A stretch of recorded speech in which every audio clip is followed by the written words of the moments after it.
Okay, I am really excited to introduce our next speaker, Dr. Greg Steinberg. Dr. Steinberg, AKA the Mighty Steiny, all right, is a sports psychologist who works with PGA, LPGA, NFL, and NBA players. He's the author of Mental Rules for Golf, Flying Lessons, and the business performance psychology book called Full Throttle: 122 Strategies to Supercharge Your Performance at Work. He's a professional speaker who speaks about making greatness your habit, mental and emotional toughness. Dr. Steinberg earned his bachelor's from University of California, Santa Barbara, his master's at Florida State, and his PhD from the University of Florida. He is currently a professor of health and human performance at Austin Peay State University in Clarksville, Tennessee, lives in Nashville, and he's made numerous television and radio appearances, such as Dancing with the Stars. But I didn't dance. It's true, he was on there. CNN and Fox News. He's a regular guest on Talk of the Tour on the PGA Tour. Ladies and gentlemen, please welcome Dr. Greg Steinberg. Thank you. Thanks. When Dustin and Julie asked me to speak today, I jumped at the chance because I love to talk. Just ask my wife. But more importantly, I love to share my knowledge. So it's definitely an honor and a privilege to speak with you this morning. And when people find out I was on Dance with the Stars, I always get the same three questions. One, are the dancers really that good, or is it all done with smoke and mirrors? Two, is there any hanky-panky going on between the dancers and the stars? Because I know you were thinking that if you've seen the show, and yes, there is hanky-panky going on. And three, how in the heck did you get on Dance with the Stars? Because I know you're not a star. That's true. Well, I am a terrible dancer, case in point. Case in point. Change the slide. This is my lovely bride, Tommy. Yes, I'm very lucky. This was our wedding dance about 7 years ago. And it took me 6 months to learn this 2-minute dance. And if you look very closely, she's gritting her teeth and she's saying, "Stop stepping on my feet, please, and why do we waste all that money on lessons?" So no, I am a terrible dancer. I didn't even inherit a dance gene, but our son did. And if you're wondering, Miles, he's doing the 80s shuffle. I showed him that move.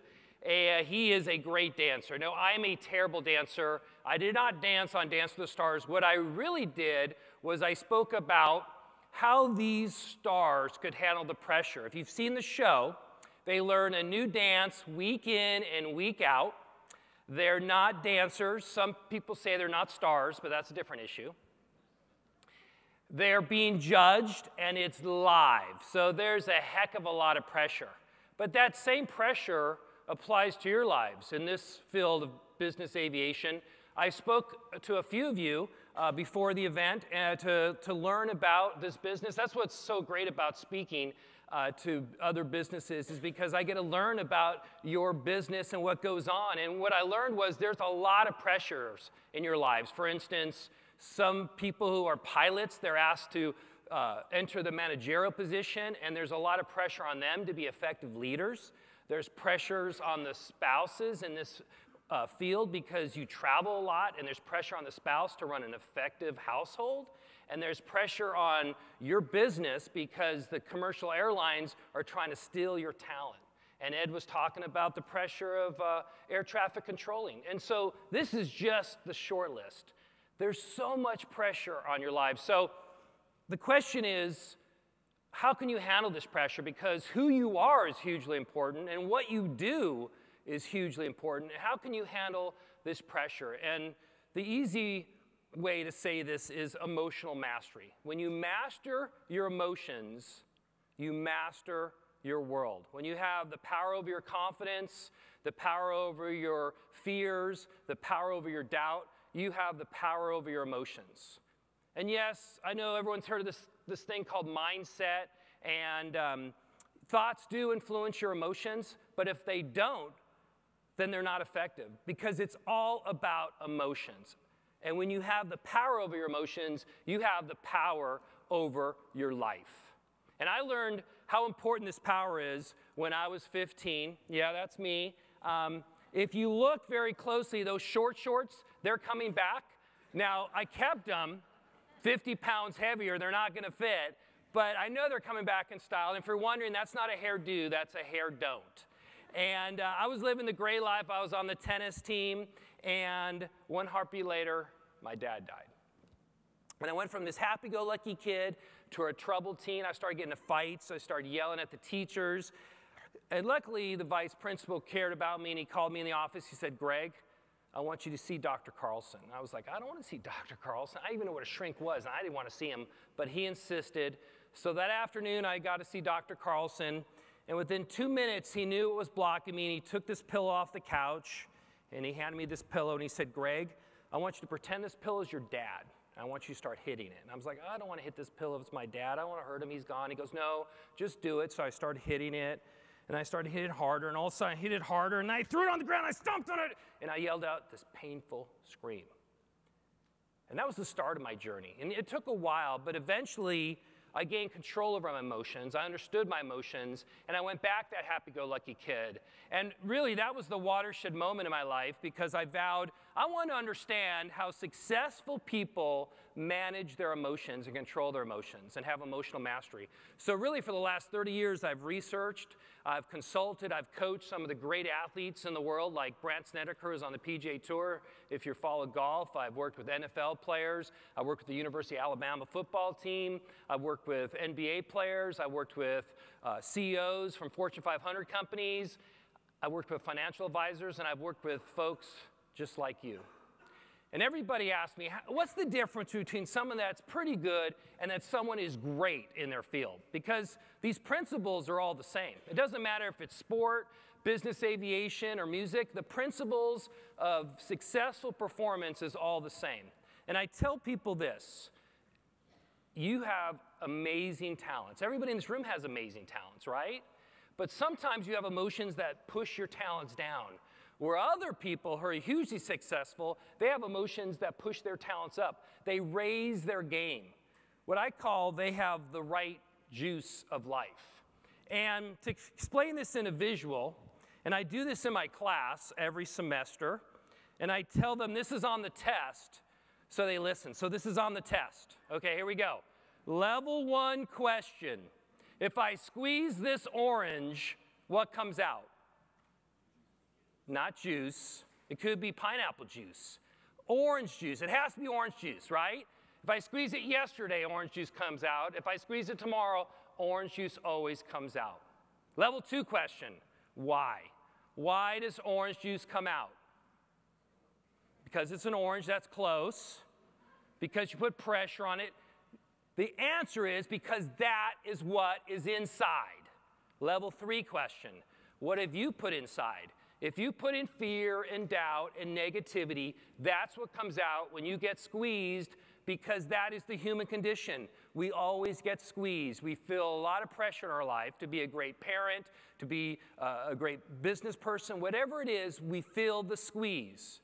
But if you've put in joy and compassion and peace of mind, that's what comes out when you get squeezed. And so it's my goal this morning, this afternoon, to help you put in the right juice of life. Are you with me? All right. So let me tell you, if we look at the juice of life, we have to break it down into certain segments. And let me tell you, as part of a participant in this conference, I've created the Emotional Toughness University. And it has 6 sections. And every section has videos and articles and applied exercises. I know Dan Wolf was talking about how important it is to be a coach and a mentor in this business, right? Well, it's hard to be a coach. It's hard to be a mentor unless you have a toolbox. This Emotional Toughness University will give you a toolbox. There's like 50 applied exercises for yourself, or if you're a leader or supervisor or manager, to help others gain emotional toughness. And so let me just kind of talk about what these sections are. Think about yourself on a journey. Everybody's on a journey to be a great parent, a great pilot, a great leader, whatever it is, we're all on a journey. And the first step is you have to know your path. What is your path? That's emotional awareness. You have to be prepared for bad things that happen to you. That's the second section. You have to you have to have the courage to face your fears. That's emotional bravado and overcome your anxiety. And you have to stay connected to your path or you lose your focus. And it takes a lot of energy because this path is a long way, because that's emotional drive, and you have to have balance. So those are the 6 sections, and every section has videos, articles, and applied exercises. And on your handout, and we're going to do some stuff interactively today and as well as this afternoon, on your handout is the code. But if you don't have your handout right now, to get in, I could just tell you it's NBAA LC 2018. So that gets you in free, okay? NBAA LC 2018. And you know, it's hard to ask questions and be interactive when I'm up here, but I love your questions. And I'll be out in the out there after this talk and between talks. And I learned so much from your questions. This last summer, I was speaking to 8-year-old golfers in Nashville, where I live, and I was talking about emotional toughness. And if you've ever spoken to 8-year-olds, for 20 minutes, they're doing this to me. And I said, hey, guys, anybody have a question? Anybody have a question? Because I love your questions. And then finally, this kid, he starts jumping up, and yeah. And I go, what is he? He goes, you know you look just like Will Ferrell. So it must be my hair, I don't know. I was hoping for George Clooney, but you can't pick your parents. In fact, my mom's back there, so thanks, Mom, for letting me look like Will Ferrell instead of George Clooney, okay? But let me tell you, so this keynote this morning is really the first 2 sections of the emotional toughness components, emotional awareness and emotional preparedness. So you have to be aware of the emotions that when you perform your best. You have to be aware of the emotions when you perform at your worst. You have to then create primers. Primers are words, actions, and images which push your emotions in the right direction. And then when you get squeezed, the right juice comes out. And that's what we're going to work on this morning. So we're going to go into a lot more detail about this process. But what's interesting is, now that I share this process with you, you'll see it everywhere. You'll see it in stories. And a perfect example about this process is this guy, Muhammad Ali. Long before he was boxing champion of the world, long before he strode up those stairs shaking with Parkinson's to light the Olympic flame in Atlanta, didn't we see that? That was amazing. I love that scene. He grew up very poor in Louisville. He could barely afford enough food, let alone toys. But the young Muhammad Ali, back then known as Cassius Clay, awesome name, he saw this blue bike. It was just Schwinn, had the great handlebars, leather seat, and that awesome emblem. Man, he wanted that bike really bad, so he got a job boxing groceries at the local grocery store, excuse the pun. Finally had enough money for his blue bike after working the whole summer, handed the shopkeeper the money. The next day, he rode all over Louisville for 8 hours, showing off to his friends and his family. Man, he loved that bike. That bike was the bomb to him. The next day, he rode his bike to the grocery store, made sure the lock was nice and tight, went to work, came back out. Someone had clipped the lock and stolen his bike. The young Muhammad Ali never found his bike again or found out who stole his bike. But we all know he is a true champion, and he harnessed this negative experience into a positive, powerful form of energy. So every time he'd step in the ring, he would say, "You're the guy who stole my blue bike." True story, right? Think about it. These are the primers. He was pointing, he was thinking about blue bike, and he had the image of his blue bike. You'll see this system work with super successful people. It's not about sport. What about this guy? Matthew McConaughey, right? He won the Academy Award for Dallas Buyers Club. And what he does before every scene he films, he goes like this. He pumps his chest 3 times. That's his primer to get the right juice going. Well, he was doing that, and in a scene with Leonardo DiCaprio, Leonardo said, let's put that in the scene. Does anybody know what movie this is? Wolf of Wall Street. And they put it in the scene when he's sitting across Leonardo DiCaprio. The most successful people do this. But it's not just about performance. This system is not just about performance. It helps with life. Let me give you one of my favorite examples, and it's with Joel Osteen. Joel Osteen came to Nashville. You know, he's a famous televangelist from Houston. He's got a huge following. And I wanted to see what gave him so much charisma. Well, I found out it was his mama. His mama is in the middle. She's 5 foot nothing. She jumps on stage. She's got this great ball of energy. And then she says, I was diagnosed with cancer 10 years ago. And my hair fell out. My skin turned yellowish. But I didn't want to feel sick. I didn't want to look sick. I didn't even want to look in the mirror. So what I did was I took the pictures of my healthy estate and I put them all over the house when I was at the beach, in the mountains, at Thanksgiving. And every day, 3 times a day, 5 times a day, I would say, I am healthy. I am healthy. I am healthy. I am healthy. And then she said, I'm cancer-free. And I know there's a lot of reasons what made her cancer-free, but I know in my heart this system contributed to her health. It's not just a game changer, it's a life changer. And to make it work effectively with you, because we're all unique, I don't think anybody wants to be a boxing champion of the world in here. I don't think anybody wants to win the Academy Award. Okay, maybe some of you do. But we're all unique. So how we make this system work effectively for you is we have to talk first about the magic of emotions. Emotions are irrational, right? Every time I see a sad kids movie, I start crying, and my wife's like, are you kidding? I'm like, yes, it's sad. I'm crying because it's sad. Or why do you, when that person cuts you off in traffic and you're late, you give them the finger? Okay, maybe not that finger, the other finger, right? Emotions are irrational, but they're also super powerful, and they can fill us up with great joy and passion and peace of mind. So let me ask you one of the most important questions I could ask you this morning. And what is the primary emotion? Don't say it out loud. I want you to write it down. Let me describe it. What emotion is on the top rung? The most positive emotion that leads to all the other positive emotions like grit and peace of mind and courage. What is the primary positive emotion? Go write it down. Just put it on a piece of paper, and we'll come back in a minute. And I'm almost going to guarantee there's no one in here that gives me the right answer. Maybe one person, but I almost guarantee no one will give me the right answer. So go ahead and write it out. What do you think it is? And I'm going to answer it in 1 minute. Well, maybe about 4 minutes. And to answer this question, it really started about 10 years ago for me. And it started with David Metter. David Metter is the national blind golf champion. He comes to my class. I teach a class on happiness. Yes, I'm very happy and lucky to teach that class. And he tells my class how a blind man plays golf. I know you're thinking that, right? He has a coach, and the coach lines him up, and then the coach lines up the head. David takes it back, and he hits it down the middle every time. He breaks 100 every time. I've played golf with him. I bet him. I've lost money. I mean, he's good.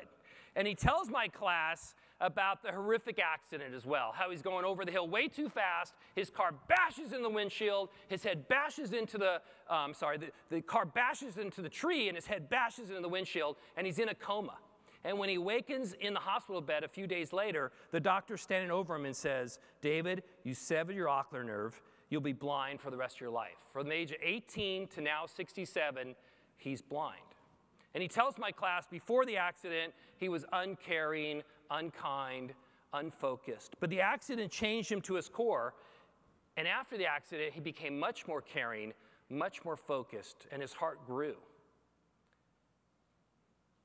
And he tells my class that blindness allowed him to truly see what was important in his life, like friends and family.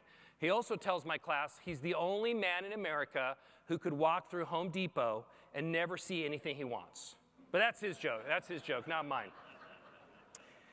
David Metter allowed me to see that the old science of loss is incomplete. I know a lot of you are familiar with the old science of Kubler-Ross, right?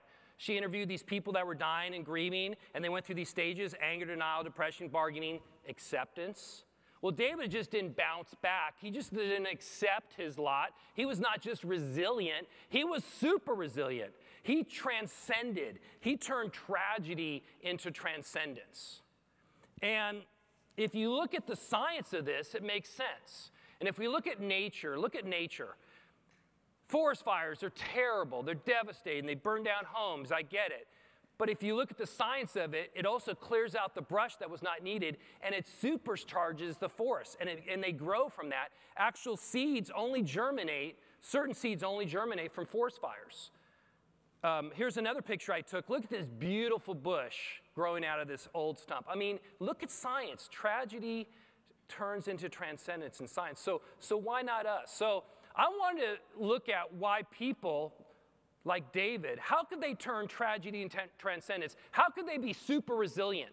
Because everybody suffers from tragedy, right? I lost my dad at a young age. We had a few miscarriages. Everybody suffers from tragedy. But some people get stuck in that pain and they can never break free. And I want to understand how people could break free and become better because of it. I interviewed a woman who lost a husband and a daughter in a Mumbai terrorist attack, and she said it was terrible, painful, but she became a better person. She started a charity for peace in the Middle East. I interviewed a person that was a heroin addict, and he overcame his addiction and started a ministry for other addiction, to help other addicts.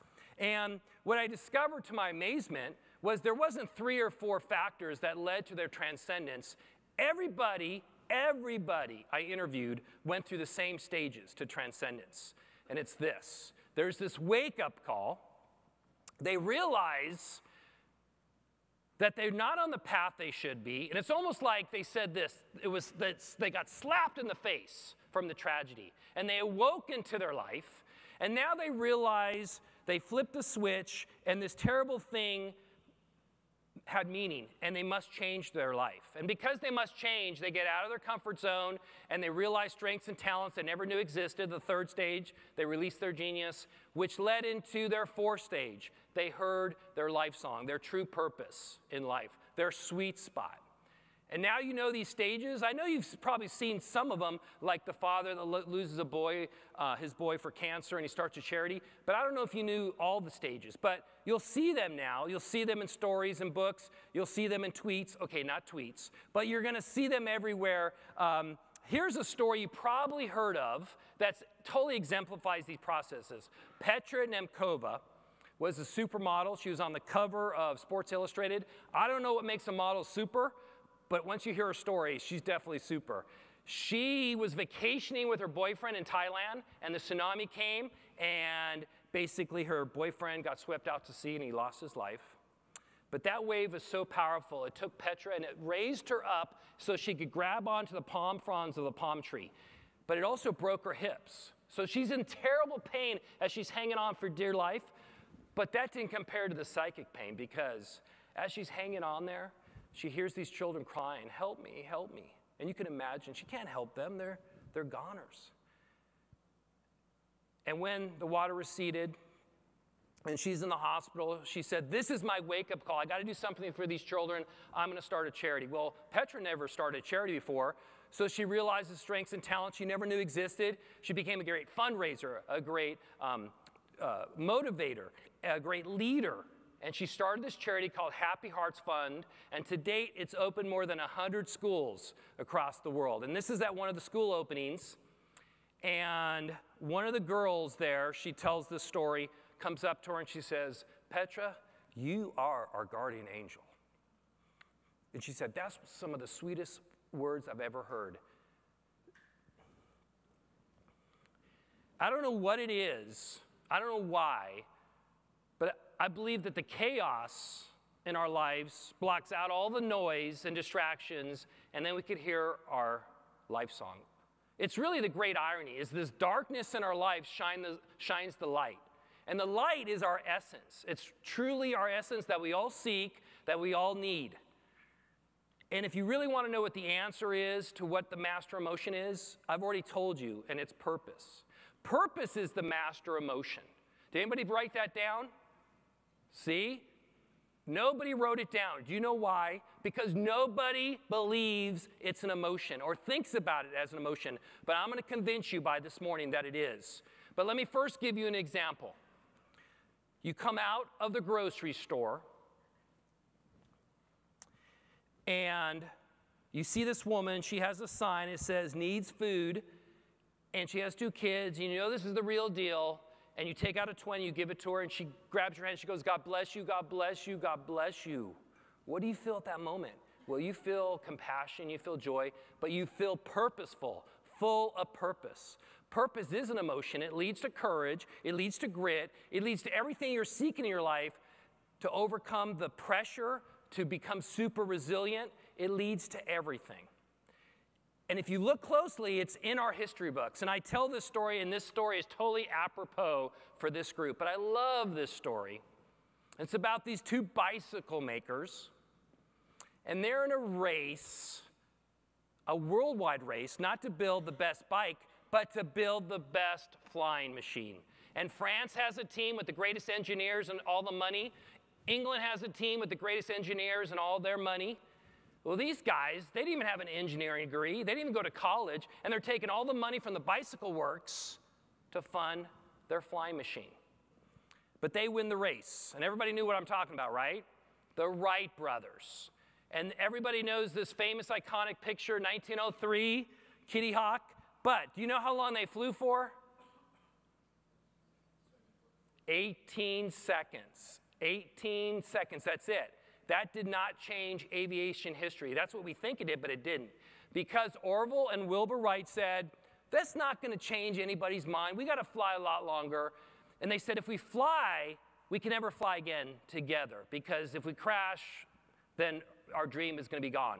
And in fact, Orville crashed so bad that he could never fly again. But Wilbur flew, and he crashed, and he flew, and he risked his life every day, and he crashed, and he flew. Finally, in 1908, he flew for an hour, actually in France, and that changed aviation history. That was really the turning point. And when they asked Wilbur why he did it, he didn't do it for the money. He didn't do it for the accolades. He didn't do it for the praise. He said this, I wanted to teach the world how to fly. He did it for purpose. And you'll see that throughout the history books. But you also see it in modern times. You'll see it across the world. In fact, this is Seema Wali. She fights for women's rights in Afghanistan. And she's been jailed and tortured and jailed and tortured and jailed and tortured. And they asked her why she did it. And she said, I had to do it. I had to do it. She was filled with purpose, and that's what gave her great courage. And she passed just recently, a couple weeks ago, and one of her colleagues said, the world is a darker place without her light. And people that know about this essence talks about this light. In fact, this is a coach. He's Dabo Sweeney from the Clemson Tigers. Anybody a fan? Okay, we're in the wrong part of the country. Lots of fan where I live. But he won the 2016 national championship with the Clemson Tigers, and they beat Saban's University of Alabama, football team. And after the win, he said this, and I wrote this down because this is an amazing quote. He said, this is what I tell my players every day. Let the light within be brighter than the light that shines on you from the outside. That's what he's talking about. Fill yourself full of purpose, and you're going to succeed. You're going to be resilient. You're going to overcome all those pressures and obstacles that you need to do once you fill your life full of purpose. So I hope you're asking yourself this question. How important is purpose? Because purpose should be the center of your universe. It really should be. It gives you courage. It gives you all the things you need. Here's an example in your industry. Let's say you have a client and you're on a flight and they are late and they're upset with you, and of course they got their own baggage, and they're lashing out at you. But like Ed said, this industry is full of purpose. I mean, if you listen to him, and I was listening to him, he was really talking about how purposeful this industry is, right? You fly organs for donors, you fly veterans, you fly first responders. It's full of purpose. And if you believe what you're doing is full of purpose, that client and their anger is just going to brush off. Or if you're a parent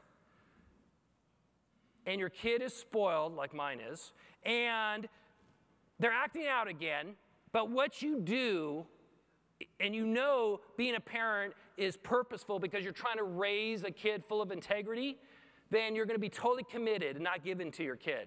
Or if you're a leader, and let's say you're managing a flight crew here, and some of the people on your flight crew pushes your buttons all the time, those hot buttons won't be so hot if you know what you do and who you are is filled with purpose. Purpose makes you super resilient. But I know a lot of the pressure on a lot of you is also about being a great leader, being a purpose-driven leader. And really, it's also that as well. You know people that are full of purpose, and they give off this amazing energy. And you're like, what is it about them that has, just so powerful? It's like magic. And you connect with them, and people connect with them. Well, purpose is the connection. And when you have connection with others, you have influence. And when you have influence, you have power, and you become a great leader. You become a transformational leader, which is the highest order leader you can have. And I want to tell you my favorite story I'm going to tell all day, and it's about this guy right here. Does anybody know Terry Fox? Has anybody heard about Terry Fox? Just a few. It's amazing. This guy is a hero. He is a hero. He was diagnosed with cancer at the age of 18, lost his leg, as you can see, and he said, I'm going to start the marathon of hope. I'm going to run a marathon on one leg from the east coast of Canada to the west coast of Canada, and I'm going to create awareness about cancer, but also create funds for cancer research. So he would run 12 miles in the morning, and then he'd take a break. His brother and his best friend were in a van following him, and then 14 miles in the afternoon, 26 miles every day. Didn't matter if it rained, didn't matter if it snowed, didn't matter if he was tired. Think about that on one leg. That is amazing. And at the start, no one followed him. No one really knew what he was doing. But then you can imagine the media started picking up the story, and people connected with him. And eventually, thousands of people would stand on the sides of the street following him and cheering him on. Then 10,000 people. He became a national hero. And then on the 3,000 mark, he ran a marathon every day, 3,000 miles. He fell sick. And he's in the hospital because they discovered the cancer had returned. And while he's in there, Canada runs an impromptu telethon, and they raised $10 million in the name of the Marathon of Hope. People that would never give, gave, because he connected with them. He was full of purpose, and people saw that. And he connected. He became a transformational leader for the nation. And then a couple of weeks later, he died. And he wasn't left, his memory wasn't left basically gone. They erected statues of Terry across the nation of Canada. This is one of my favorite pictures. This is an older gentleman, and he's holding the hand of Terry Fox because Terry meant so much to him. That just shares with you how powerful purpose is. And when you feel your life full of purpose, how much influence you have on yourself as well as others. So I hope you're asking yourself, how do I fill myself every day with purpose? Or more importantly, as I like to say it, how do I make purpose a verb? I know people don't think purpose is a verb, but it is. It's multifaceted. Think about love, right? Think about the word love. Love is multifaceted, right? It can be an outcome, like I have a love for the mountains, but it also could be a verb. And we all know when you make love a verb, you take action. And when you take action, your relationships are amazing, right? When you make love a verb, your relationships are amazing. Well, when you make purpose a verb, your life will be amazing. And so I want to share with you how to do that.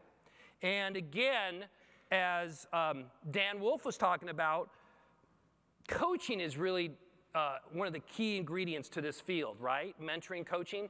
But also, you have to have a toolbox full of tools to help you coach yourself, but also to help coach others. So this is what I'm going to do right now, and this is going to start being interactive, right?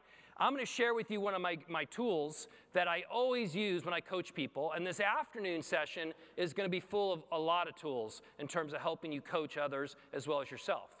But it's based on the life sign triad, and it's really how to make purpose a verb. And you have to be aware of the times you're truly inspired, create notes to those life songs, and then basically play the life song every day. Well, let me share with you a coaching example. Mark Dansfield was a financial advisor. He comes to me, it's 2009, bottom of recession. He's saying, you know, Greg, I really like my job. I make lots of money, but the clients are getting on me. They're burning me out. Can you help me? And I said, okay, Mark, tell me a time when you were truly inspired. And he said, well, you don't know about this about me, but I used to be Lieutenant Dansfield.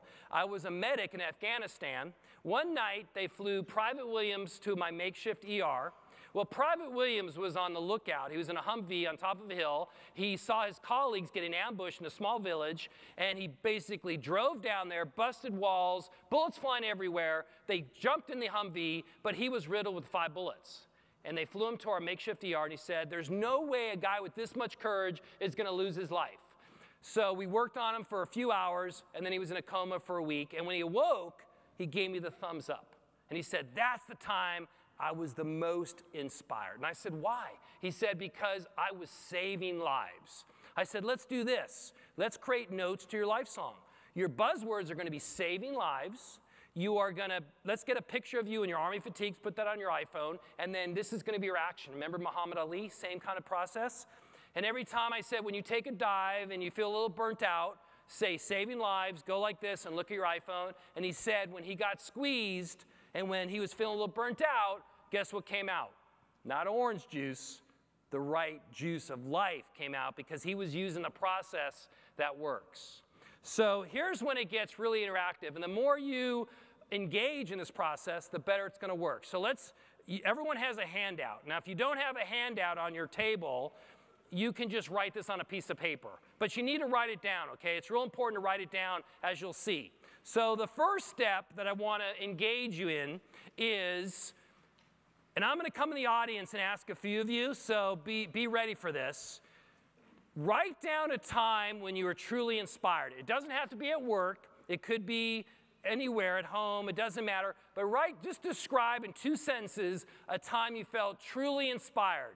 Like you were making a difference. You just felt truly inspired at that moment. And after you describe it, I want you to write down why. So remember Mark Dansfield? Why? Because I was saving lives. Why were you truly inspired? Okay, so I'll give you a minute, and then I'm going to come out in the audience and ask a few of you.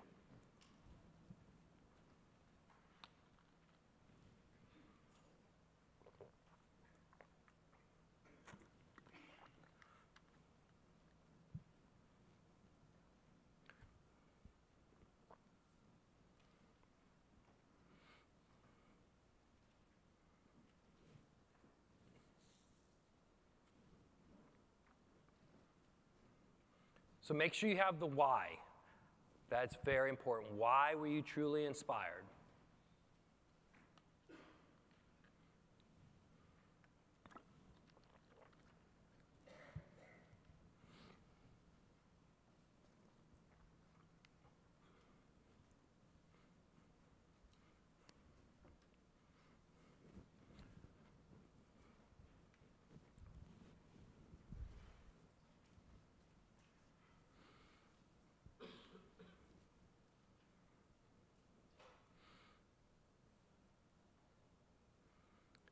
I like it. You are all engaged. Very good. Makes me happy. But I'm going to pick on a few of you. Stephen, right?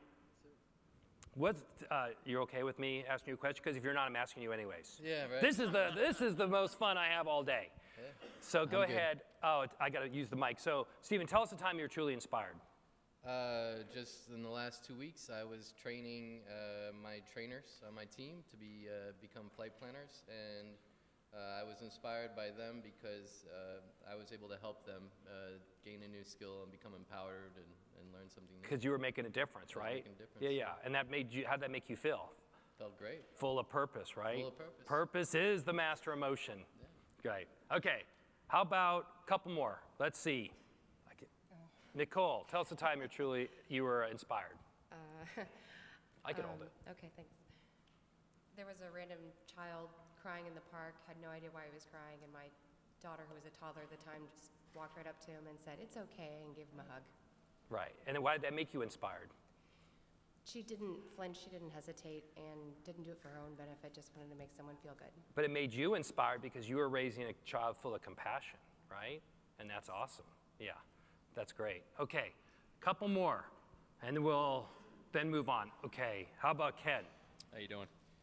I'm doing great. Good, good. I was inspired when I became a firefighter at my local fire department. And why? Because I was serving the community and saving lives. Right, saving lives. I mean, that's awesome, yeah. And you know, the goal is, I mean, everybody can find a time they're truly inspired. All you got to do is look and harness that. You know, use your own uniqueness to find those times and use those unique times as your strengths. And then once you find out the why, because everybody's unique, you harness that why, as you'll see in a minute. So let's move on. We're going to do a few other things.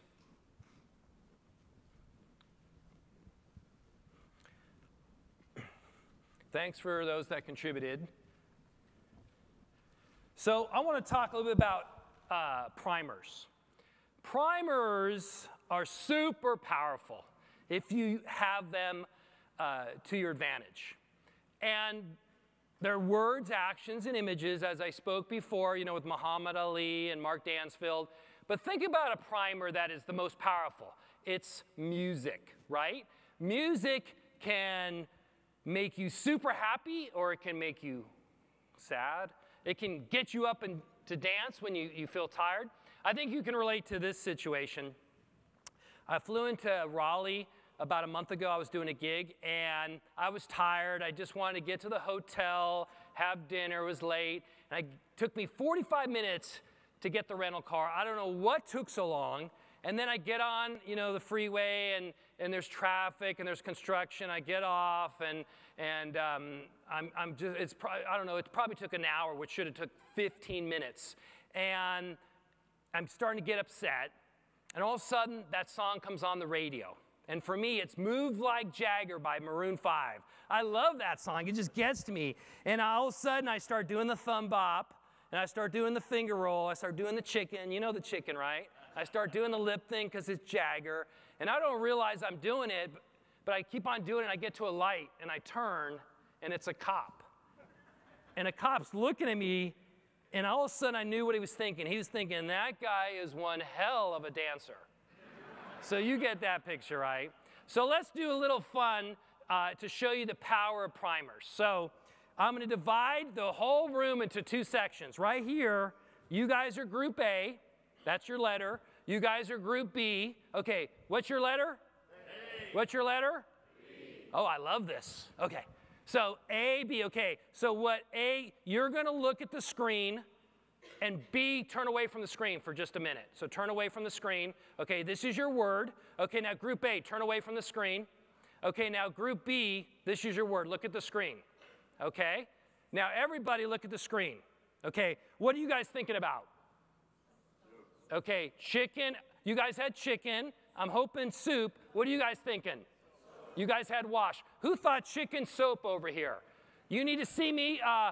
Everybody, there's something seriously wrong in your history if you thought chicken soap. And let me think about it. What the heck is chicken soap?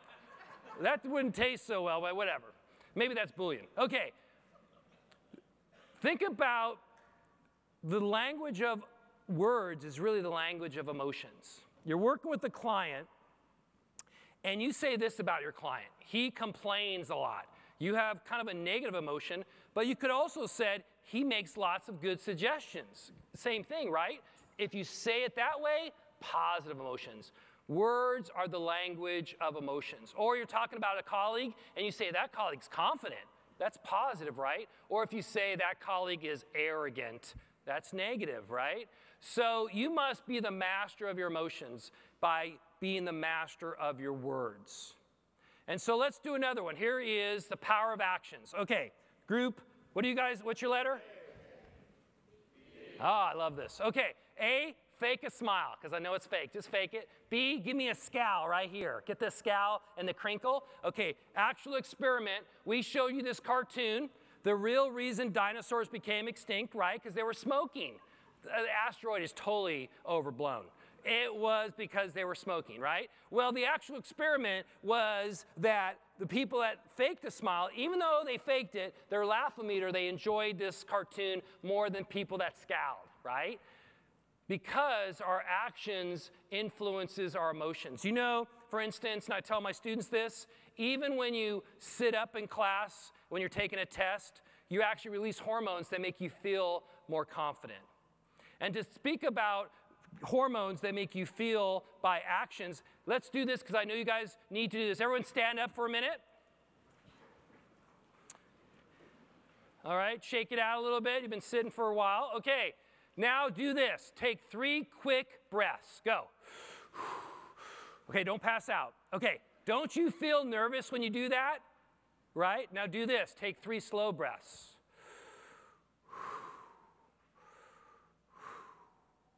Don't you feel a lot calmer?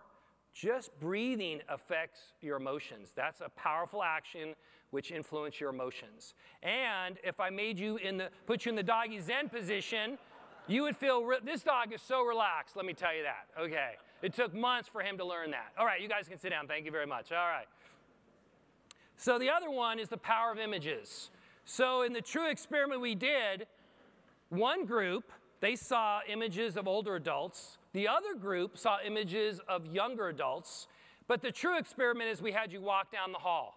And did you know that the group that saw images of older adults actually walked slower? And you're thinking, there's no way that's going to affect me. It is. It's because primers work in our subconscious. Why do you think advertisers spend billions of dollars on the right words and the right images to make you buy stuff you don't want? A couple weeks ago, I bought a ShamWow. I don't even know what it does, but I love the commercial. I bought it. Does anybody have a ShamWow? I mean, I still don't know what it does. Oh, yeah, see, you probably bought into the same commercial. But the idea is that primers are super powerful. And if you use them to your advantage, then you have the power over your emotions. And so the next step that we're only going to do today, because we only have time, is I want you to create the right buzzwords for you personally. So let me tell you how to do that. And before I do that, I'll give you some examples. So as an instance, we talked about Mark Dansfield, right? Saving lives. That was his buzzwords. I was working with this one professional tennis player, and he needed to feel this intensity level before every point, and he would go like this, and he'd feel a surge of energy, and he would say, "Find the fire." That was his buzzwords. But this is going to work for you. Think about your description and why. Circle some powerful, emotionally laden words. Just circle some words in your description, your why, and you'll get a buzzwords. And so look at those words you circled and try to get 2 or 3 or 4 buzzwords that you can use to push your emotions in the right direction like a great song. So go ahead, and I'll just give you a minute, and I'll come out in the audience.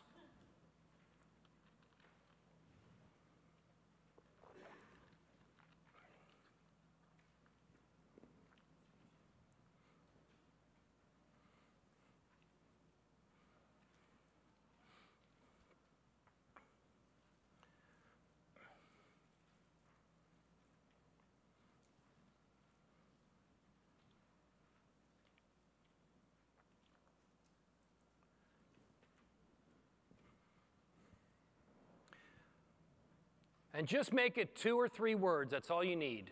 2 or 3 or 4.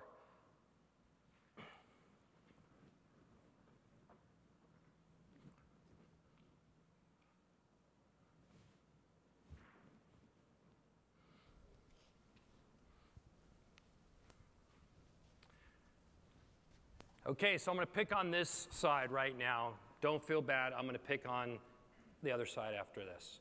All right, Rick, what do you think? What were your buzzwords? Stepping up. Stepping up. Okay. Why is that? Because the image that I used was of a time that we had a snowstorm and everybody stepped up. Stepped up. And you know, that's Rick's doing really that I tell everybody to do. When you have a buzzwords that create an image and then you could feel the emotion, those are the best buzzwords. So that was perfect. So step up or stepping up or whatever. The idea is that those buzzwords, if you say that and you feel that emotion, it's going to create the right positive juice. All right. How about, you ready? Yeah, I didn't do it. Sorry. Oh, you didn't do it? Well, you get fired. Okay. Jay, what do you think? I put excited. Excited. So what does that mean to you? It means I'm excited. I like this guy. He's solid. Well, what is that? Why did you put excited? Because it's an emotion that you can build on, that you're eager to get started with something. I I don't know how to make it deeper than that. Right, but I like that. And the idea is that when you're at your best and when you're inspired, you're excited about life.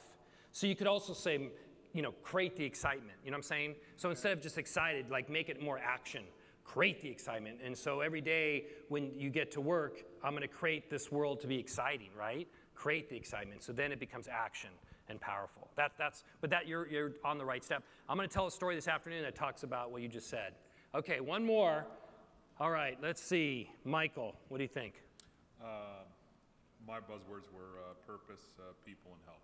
Okay, so those aren't bad buzzwords, but if you could kind of all tie them together and make them action-oriented. So you said purpose, people, and help, right? Why did you use those buzzwords?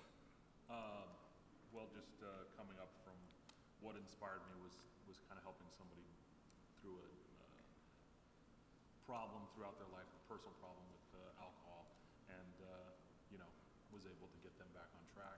Right, and that's totally inspiring. So maybe buzzwords could be, because we're relating these buzzwords to everyday life, right? So maybe you could say is, I'm here to help.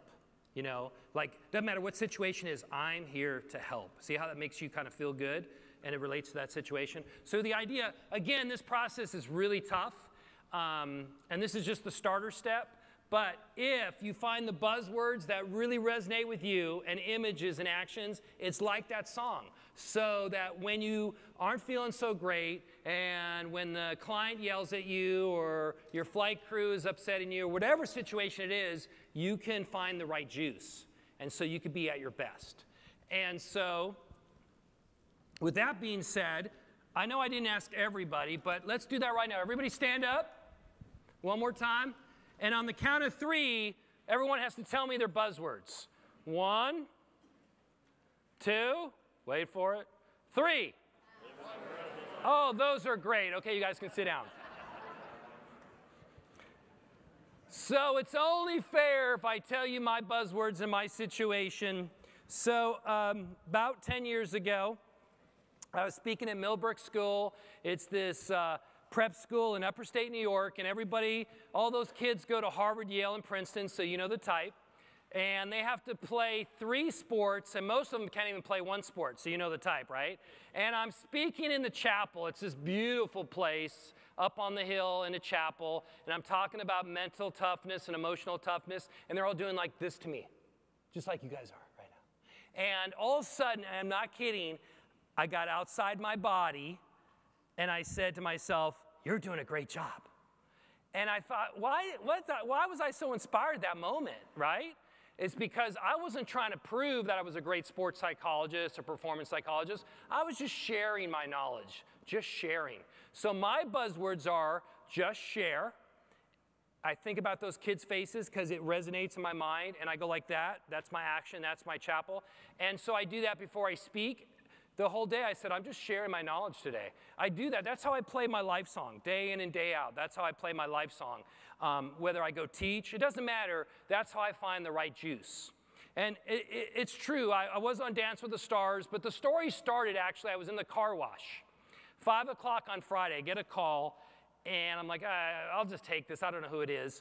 And this lady goes, would you like to be on Dance with the Stars? I'm like, yeah, right. This is a total crank call. And then she's like, no, I've seen your video on CNN, Fox. We want you on. I'm like, okay, we're going to fly you to LA. We're going to give you the questions. It will be taped. I'm like, okay, great. So I fly there. It's chaos. I don't know what was going on. Maybe this is all reality shows. They said, no, it's going to be live because it'll feel more, realistic. I'm like, what? And we're not going to give you any questions because, we want you to kind of ad lib. And now also my heart starts racing. This is live, 20 million people. I don't want to choke, right? But I'm thinking, just take some deep breaths. I flipped the switch and I thought about those kids' faces. I said, just share, just share. And when that green light came on, I might look like Will Ferrell, but I was trying to be like George Clooney.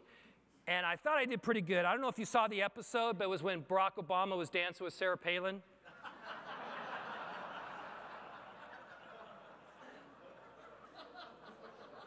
That looks real, doesn't it?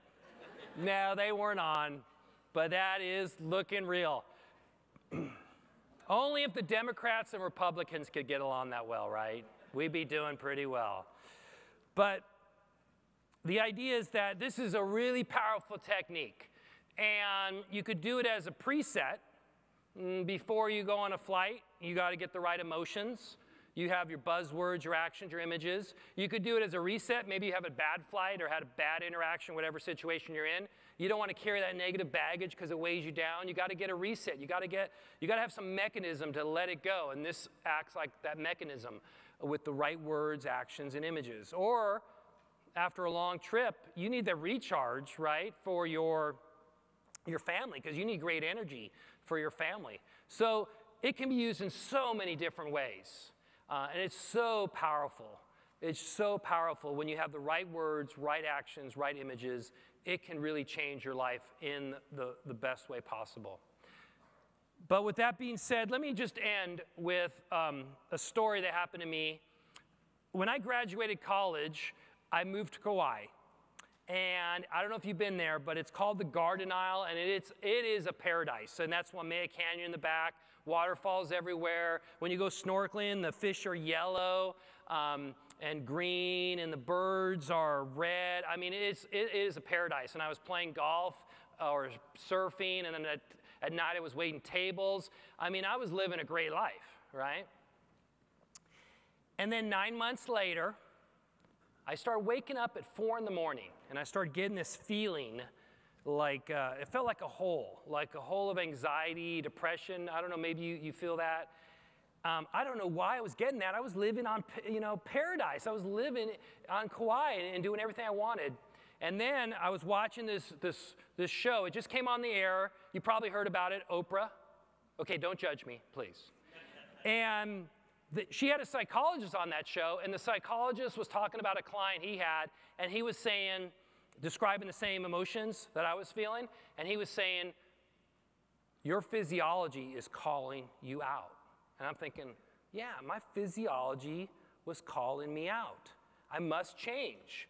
And so I got off the island. I went back to graduate school to really my true path, a path of learning and sharing my knowledge, and that feeling went away.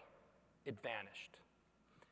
And when I reflected upon that situation, it showed me a human truth, and it's this: paradise without purpose is not paradise. Paradise without purpose could never be paradise.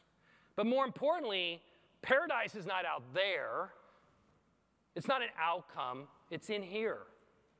And when you are filled with purpose, you will find the contentment and the joy and the compassion you seek. When you make purpose a verb, you will become the person you always wanted to be. You will become the person you're meant to be. That's a human truth. But I know what you really wanted to do all day, so I'm gonna let you do it. So everybody stand up one more time. One last time, that's all I'm asking. Point to your neighbor and say, you're the person who stole my blue bike. It's been an honor and privilege. Thank you very much.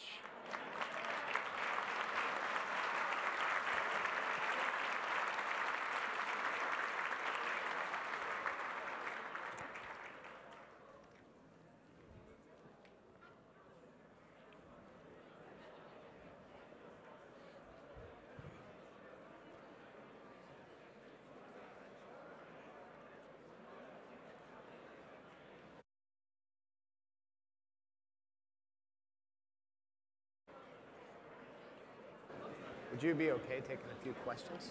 Any questions right now? Sure. Okay. So we have a little bit of time right now. So Dr. Steinberg has offered to take some questions from the audience. Do you want to? Should I go out there or just walk out there? Well, we'll have mics in the audience. So just. Okay. Well, first off, let me just ask you a serious question. Who thinks I look like Will Ferrell? Okay, just checking. Okay. There are mics in the audience? Paul Reiser, yeah. Okay. So anybody have a question? It could be anything that we're talking about this morning or anything else you always want to know. I've got a question. Okay. So my question was going to be to you, you're talking about giving ourselves purpose, but when in fact that's going to lead us in this afternoon's workshop to giving others purpose? Well, this afternoon, what we're going to really focus on is resiliency through optimism. We're also going to talk about ways to overcome your stress and anxiety, to be bounce back more when you're stressed out, and a lot of different strategies, concepts related to that focus, but really a whole toolbox of stuff. And almost everything we're talking about today, this morning and this afternoon, relates to the Emotional Toughness University. I just picked out a few of the, I think, the best chapters, concepts, because after interviewing a lot of you, I wanted to pick out the most insightful and impactful tools. So those are the ones we're going to talk about this afternoon. And our goal with Dr. Steinberg was, not only to hear some great information and hear some inspiring stories, and by the way, I had tears in my eyes with that marathon runner, so thank you for that, is to take something back to your operation and not just walk away with a feel-good story, walk away with some actual tools. So that's our idea for today's workshop today. Did anybody have any questions? I have one question. How do you separate emotion and passion that people don't get the wrong message? If you're very passionate, I know in the leadership position, some leaders can take that as emotion and want to turn you off. How do you recognize where that edge is so that you don't go beyond that and do more okay. than- So it's Dan, right? Yes. Yes, it is. I got good contacts in. Well, actually, when I interviewed people, that came up, that exact question or topic. I'm going to do it this afternoon, but I'll just kind of allude to it just briefly. And it's this. If you know your intensity level, let's say as a pilot or in a certain situation, it might change for your intensity level as a manager. And I think you're getting at passion. If you bring in too much passion as a leader, they might be taken aback from that or push. And so the secret is, and this is what we're going to talk about this afternoon, is first become aware, kind of what we talked about this morning, of the best emotions in that situation as a pilot or whatever it is. And it might change to your best emotions, or we might call it intensity level, as a leader. But more importantly, you have to know how to basically implement, or what I call manage, your emotions right there, and you do it through primers. So you have to know how to get up or down depending on the situation. Does that answer your question? Sure does. Thank you. Okay. Oh, right there. Okay. Yeah, Dr. Steinberg, thank you for sharing this insightful program with us today. Question for you. You mentioned earlier, and we all know how powerful emotions can be. In life, it's one thing to have a set of practices. It's often another to apply them faithfully in all situations.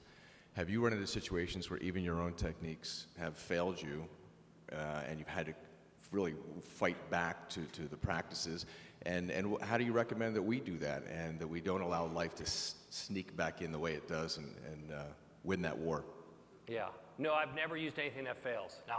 I'll tell you a fun story. So I was working with this Vanderbilt player, the basketball team, and he could make three-point shots. He was the SEC three-point shooter, basically, of the whole season. But when he got to the free throw line, he would miss the rim, literally miss the rim. And so we basically had to work on what was going on. And the idea was he had to be more reactive on the free throw line. So I said, okay, breathe out and get more reactive. And then as you shoot, you breathe. You take a deep breath. Well, it helped him on the free throw line, and it totally ruined his three-point shot. Because he wasn't breathing during the three-point shot. But the answer that I think what you're looking for is, it's all trial and error. I might have the best solution, but it doesn't work for you. It's kind of like weight loss. I could tell you eat X, Y, and Z because it worked for me, but it doesn't work for you. So the idea is everyone's unique. You have to find your unique strengths, use that. That's why awareness, did you see how awareness is the cornerstone to all this? If you become aware of your emotions and why, that's how you harness your uniqueness and then apply that over and over again. And then ultimately make it a habit so that when you get squeezed, the right juice comes out. That's what the whole process is that when you have positive, powerful habits, You just respond. You don't have to think, and then the right juice comes out. Any other questions? All right. Well, one of my favorite times of the day, I don't know about you guys, is lunch. Thank you, Dr. See you this Steinberg. afternoon. We look forward to your workshop this afternoon.